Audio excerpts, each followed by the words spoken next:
ゆっくりレ夢ムです。マリサだぜ。マリサ、大騒ぎになってるじゃない。ロレックスの予約の話だろ？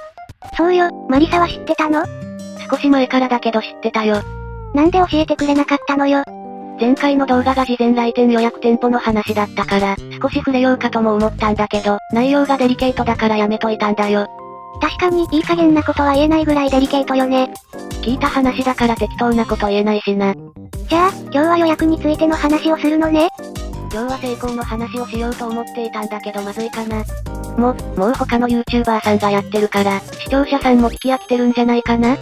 そう思うなら、もっと早く動画を出しなさいよ。面目ない。今後のロレマラについていろんな人の意見を聞いてみたい視聴者さんも多いと思うわよ。それは私も聞いてみたいよ。そうでしょ、今後のロレックスの未来を予想してみましょうよ。そうだな、せっかくだから区切りとして、今後の予想をしてみるのも面白いかもな。この番組は、時計の小話の提供でお送りいたします。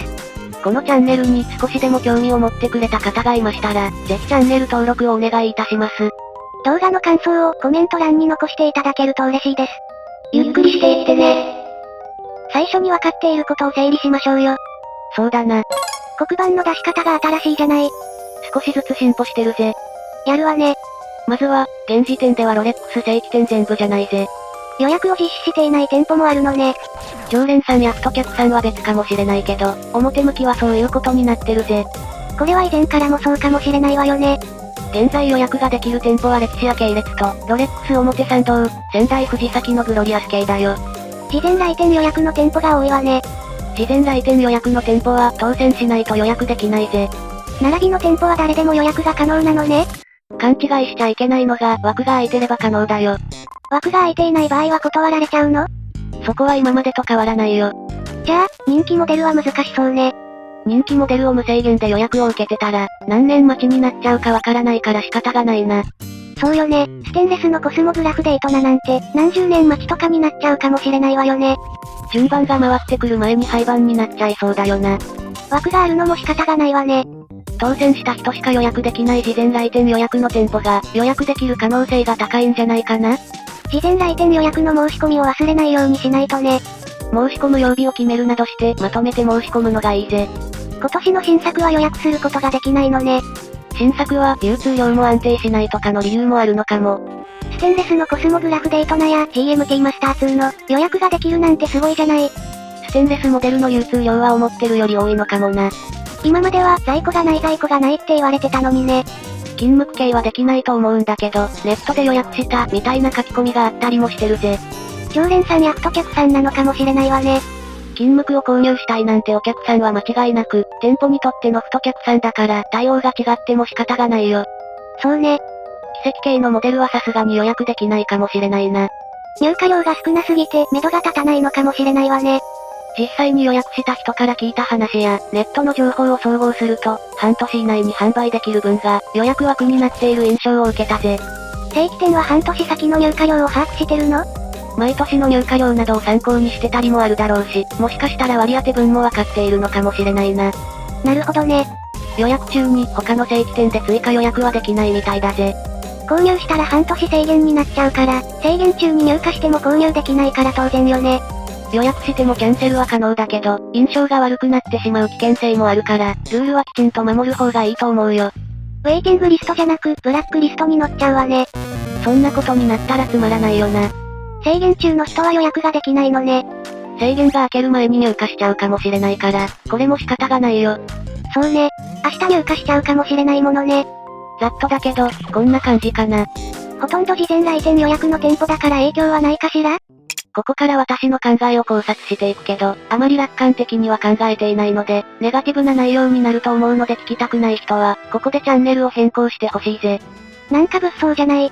あくまで私の意見だから、全く見当違いかもしれないぜ。それでマリサはどう考えているの？私自身は大きな影響があると思っているよ。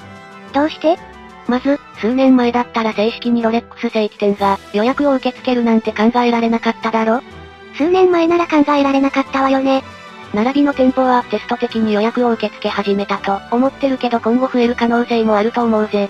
他の系列店も始めるかもしれないわよね。値上げなど色々な要因はあると思うけど、以前よりお客さんが減ってるのは確かなんじゃないかな？最近の並びの少なさを見てもそう思うわ。以前に心理学の話をしたことがあるのは覚えているか？そんなことあったかしら？確か話した記憶はあるけど結構前だったかな。心理学と関係があるの？大ありだよ。黒板の演出が気に入ったのね。見たら思い出してきたわ。希少性の原理だけど、限定とかの言葉に弱い人は多いんじゃないかな。みんなそうよ。もう買えないかもと思ったら欲しくなるじゃない。霊夢はランナーさんになれる素質があるぜ。そうかしら？別に褒めたわけじゃないよ。何よ。ブームの最盛期だとどんなモデルでも売れてたし、並行店ではプレネで取引されていただろ。そうね。今では買取価格が定価を下回るモデルも出てきたわよね。これは時計に限らずブームになると起こる現象だよ。たまごっちなんかもそうだったわね。例えが古くて若い人は知らないと思うぞ。視聴者さんの年齢層は高いから大丈夫よ。次はバンドワゴン効果だけど、もうロレックスのことだろ？そうだけど、ロレックスは本当に良い時計でしょ？もちろんそうだからバンドワゴン効果が生まれるんだけど、ブームになると効果が雪だるま式に上がっていくぜ。並びの店舗に行列ができていると気になっちゃうわよ。それはウィンザー効果も作用しているな。ウィンザー効果？一時的な情報よりも、第三者による情報の方が、信じやすいという心理効果のことだよ。お店の広告より口コミの方が信頼できる気がするわ。利害関係のない第三者の意見だから、警戒心が薄れてしまうんだよ。口コミを書いている人にメリットはないもんね。そしてスノップ効果だ。希少性が高い商品は大好きよ。ロレックスならコスモグラフデイトナや GMT マスター2だ。もともとはデイトナマラソンって呼ばれてたのよね。デイトナだけは以前からプレミアモデルだったからな。全部ロレックスに当てはまってたわね。ロレックスが人気になるのは当然だぜ。なのにお客さんが減ってきたのはなぜなの？いろんな要素が重なっているんだと思うよ。例えば？心理効果は魔法にかけられている状態なんだよ。魔法が解けてしまったのかしら？半年間の制限期間も要因としてはあるかもな。制限ルール？熱心なランナーさんは購入した翌日から、新たなモデル購入に向けてマラソンを再開してただろ。そうね。夢中になっている時は周りを気にしなかったと思うけど、半年間の制限ルールがあると周りに目を向ける余裕ができて、熱から冷めてしまうかもしれないだろ。他にも素敵なブランドはあるもんね。資産性が下がってきたこともあると思うよ。資産性が目的だった人も多いわよね。何でもかんでもプレネになる時代は終わったしね。並びも減ってる原因もそれかしら？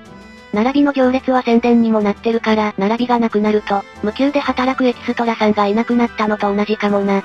ロレックス以外でも並びができているお店は気になるわね。ピーク時に比べると心理効果も薄れてきてるんじゃないかな。資産性重視の人ほど冷めてくるのが早そうね。資産性を意識しない人はいないと思うよ。そうね。売らない人だって所持している時計が評価されれば、嬉しいのは当然だし、人気が下がれば悲しいのが普通だぜ。マリサもそう？もちろんだよ。ただ、鶏が先か卵が先かじゃないけど、資産性が下がれば人気も下がるがスパイラルになるから、並行価格も下がっていくかもしれないよ。そうなったら人気ももっと下がっちゃいそうよね。予約を受け付けてくれる系列や店舗も増えると思うぜ。純粋なロレックス好きの人には嬉しいじゃない。最初のうちはそうかもしれないけど、中長期的に考えるとどうかな。どういうこと？購入するためにマラソンを頑張れる人はいても、予約するためのマラソンは精神的に辛い気がするんだよ。同じことじゃないの？同じといえば同じなんだけど、気分的な問題かな。例えば？そうだな。デイトナが欲しくてロレマラしてるとするだろ。真夏の暑い日でも購入のためなら頑張れるけど、予約ができるだと、今日は暑いから休もうかな。って思ってしまう日も出てくるかもしれないぜ。ああ、少し意志が弱くなっちゃうかもしれないのね。今は事前来店予約の店舗の方が多いから、事前来店予約の申し込みが中心になる人も増えるかもな。真夏のロレマラは大変だもんね。当選していっても枠が空いてなければ意味がないんだけど、楽な方に流されてしまうのも人の差がだから仕方がないよ。難しいわね。ロレックスとしては多くの人に愛用してほしいと思ってるんだろうけど難しいんじゃないかな。腕時計チャンネルでそれを言っちゃう？アップルウォッチみたいな時計がどんどん主流になるだろうし、高級腕時計の愛用者が増える未来は想像できないぜ。好きじゃないと買わないし、買っても1本ぐらいよね。実際1本で満足度も高いからな。所有欲が満たされる人がほとんどだと思うぜ。時計が好きで趣味にしている人を大切にしないとね。熱狂的なファンがいるから盛り上がる一面もあると思うよ。ロレマラ中心の YouTuber さんの影響も大きいわね。そのことだけど、動画の内容も難しくなるんじゃないかな。それはどうして？予約受付店舗が今後増えていくと仮定しての話だけど、予約できてしまったらマラソンができなくなるだろ？できないわけじゃないけど、予約の意味がなくなるわね。半年待って購入して、その後制限に入ってしまうと、最長1年はロレマラができなくなるぜ。ネタに困りそうね。開封動画はインパクトもあるし購入経緯の話も、興味を持つ視聴者さんは多いと思うんだけど、予約できました報告の動画は難しいぜ。ネットでの盛り上がりも大事よね。私もたくさんのチャンネルを視聴しているぜ。ロレマラの話題が減ることにはなるかもしれないわね。かといって、ロレックスが好きでチャンネル開設しているのに、動画ネタのために予約はしないで並びでの購入に絞る、というのも本末転倒な話になってしまうよな。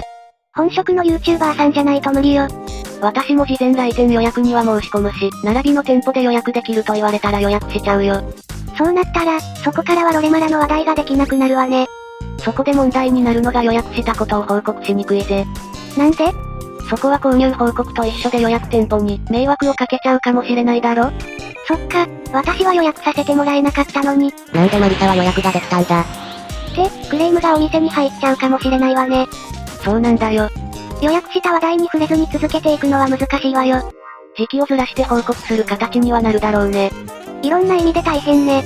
ロレックスほどの企業が考えるマーケティング戦略だから、企業的にはプラスになる戦略なんだと思うけど、今年のボチーズ&ボンダーズのリーク情報や、オイフレデイトナの新色ターコイズやメテオライトの復活など、今までのロレックスと大きく変わってきていて、マーケティングの責任者が変わったのかと思ってしまうよ。予約受付もロレックスが代理店に許可してるのよね。自主的に代理店の判断で予約をやめてた可能性もあるけど、ロレックスが許容してたことは間違いないし、予約できることを正式に公表している店舗についても、ロレックスが認知してないことはないはずだ。そうね、ロレックスが全く感知せずはないわよね。購入時にクレジットカード決済が必要になったのと同じで、ロレックスの指示があったのかもしれないよ。そうだったら今後も予約可能な店舗は増えそうね。